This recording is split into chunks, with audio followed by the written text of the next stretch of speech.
கோடியோ ஈடாகாது. அது வந்து உங்களுக்கு ஏற்பட்ட இழப்பை தாண்டி இந்திய அறிவியல் சமூகத்துக்கு ஏற்பட்ட இழப்பு. இந்திய அறிவியல் சமூகம் உங்களுக்கு போதுமான அளவுக்கு துணைன்றதா? அவங்களுக்கும் சங்கடங்கள் இருந்திருக்கும். இல்ல சார், என்னன்னாங்க கொஞ்சம் லேட் ஆச்சு.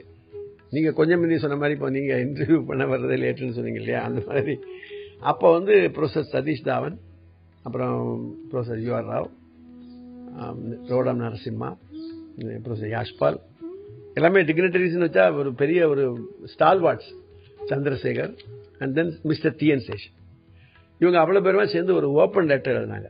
அதாவது நம்ம இப்போ பேசிட்டு இருக்கக்கூடிய விஷயங்களை உட்படுத்தி இப்படி பண்றது தப்பு. இது எந்த வருஷம் சார்? 1997 ஆர் 1998 பிகினிங்ல எழுதினாங்க. 2-3 வருஷம் லேட்டாக போச்சு. அதை பற்றி எனக்கு கவலைப்படல. நான் என்ன சொல்ல வரேன்னா, இந்த கேஸு ஒரு பெரிய இடி மாதிரி வருது, அதை நீங்கள் தனியாக போராடுறீங்க. யாருமே சப்போர்ட் கிடையாது சார். பத்திரிகைகள் சப்போர்ட் கிடையாது, சொசைட்டி சப்போர்ட் கிடையாது, ஒரு கம்யூனிட்டி சப்போர்ட் கிடையாது. தனிப்பட்ட இந்த வீட்டுக்குள்ள நாங்கள் உட்காந்துருக்கோம்.